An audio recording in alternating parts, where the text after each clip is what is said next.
Welcome to Curious Kids Every Day. I'm Josh. How are you doing today? It's so good to hear from you. I've got a question for you. Have you ever been on an airplane?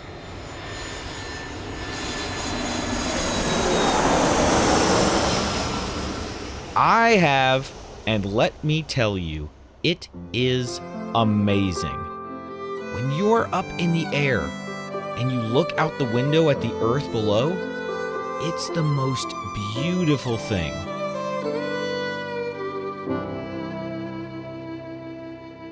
Do you live close enough to an airport that you see lots of airplanes flying above you? It's so cool watching them fly, isn't it? They look tiny up there, but trust me, airplanes are huge. They only look small because they've flown up so high. The further away something is, the smaller it looks. Put your hand in front of your face right now. Can you do that? It looks pretty big in front of your face, doesn't it? Now, slowly pull your hand away from your face.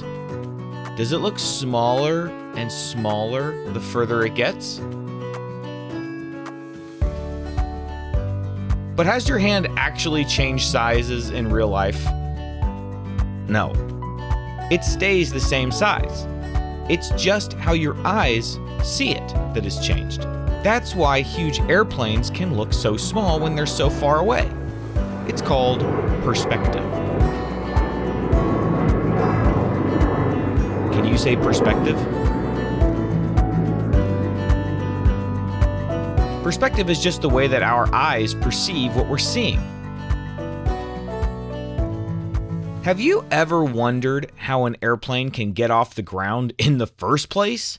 I mean, airplanes are huge and really heavy. How does an airplane take off?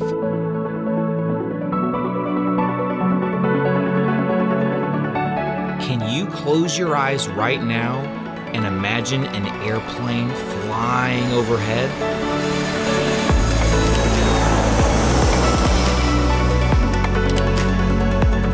Airplanes are heavy. Some weigh as much as hundreds of cars. So how do they lift into the sky?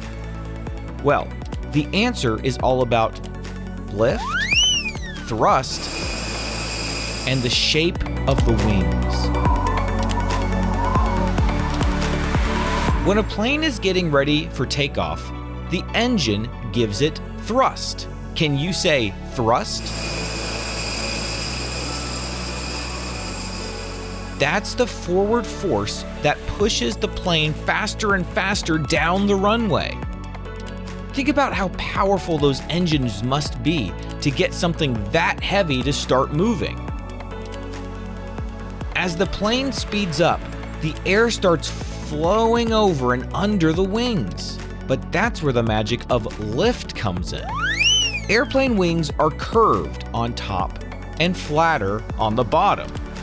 As air moves over the top of the wing, it has to travel farther and faster than the air underneath. That creates lower pressure on top and higher pressure underneath. And that difference in pressure lifts the airplane off the ground. The faster the plane goes, the more lift is created. And once there's enough lift to counter the weight of the plane, well, up it goes.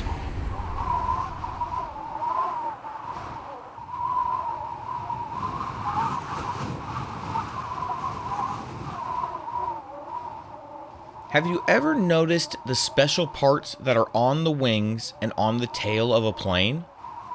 They help steer the plane. The ones on the wings are called ailerons. Can you say ailerons?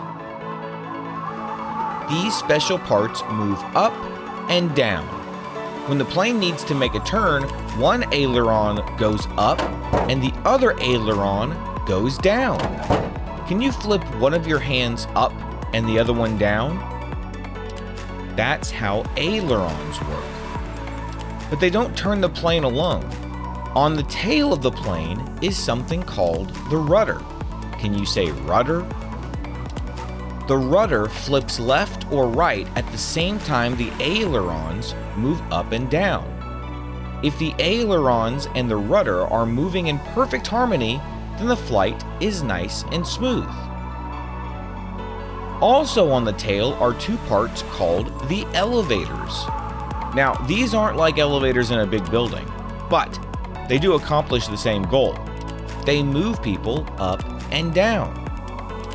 Those elevators move up or down based on if the plane needs to go higher or lower in the air. Isn't it amazing how many moving parts work together to keep people safely moving from one place to another? The pilot has a lot of different things to keep track of when controlling the plane, and all of those things work together to get the plane up in the sky, flying gracefully through the air, and then back down to Earth. So next time you see a plane in the air, now you know how it got there. It used thrust, lift, its wings, and its tail to guide it safely through the air. Pretty amazing, isn't it?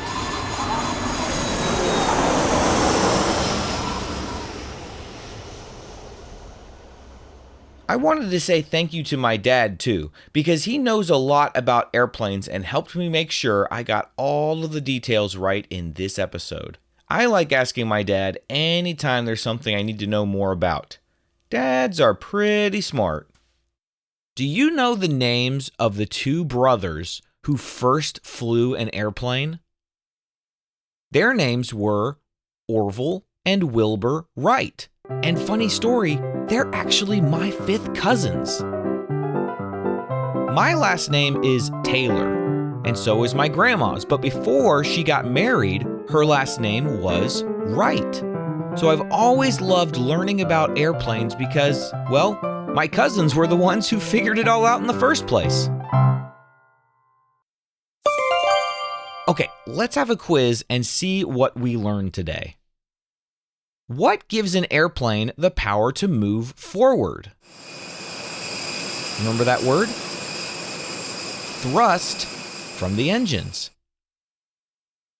What force gets the plane into the sky? Do you remember that word? It's the lift. Why are airplane wings curved on top?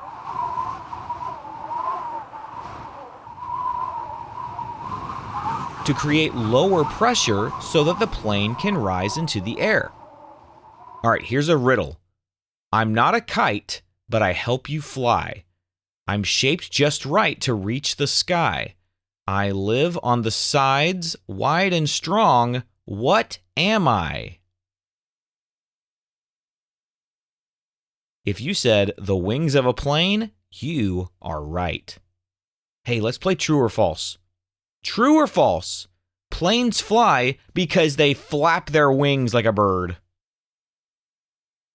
False. They use thrust and lift to get into the air. True or false? Thrust helps move the plane forward. That is true.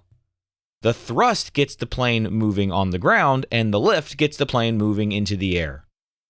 True or false? You don't need wings to fly an airplane. That's false. You definitely need wings to fly an airplane.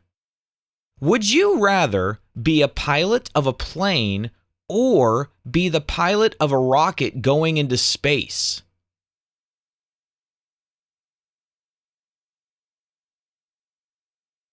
Both of those sound like really complicated jobs. If I had to pick one, though, I would go with piloting a plane. All right, let's play Fly or Not. In this game, I'm going to give you the name of an item, and you tell me whether that item can fly or not.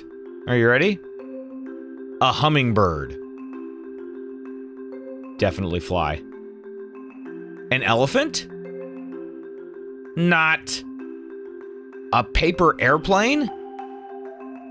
Yep, it can fly, but only for a minute. What about a penguin? Not. They swim instead. How about a butterfly? Well, yeah, it's got fly in the name, doesn't it? A hot air balloon. Yeah, we could say it flies. It floats, but it goes up in the sky. What about a bicycle? Not. Ooh, a flying bicycle. That would be interesting. What about a drone? Yep, those fly. I like that game. I've got another one that's kind of like it. This one is called Ready for Takeoff. In this one, you're going to guess whether something is ready for takeoff or if it's staying on the ground. Are you ready? I've got 5 of them. Here we go. A jet with fuel, passengers, and a clear runway. Ready for takeoff. A lawnmower with wings taped on the sides. Staying on the ground. A bird spreading its wings at the edge of a nest. Ready for takeoff. That bird is about to fly. What about a pancake on a plate with 2 forks on either side of the plate, like wings? Yeah, still just staying on the ground.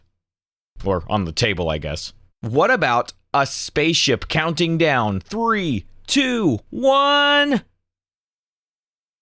Yep, ready for takeoff. If you or I started flying, that would be magic.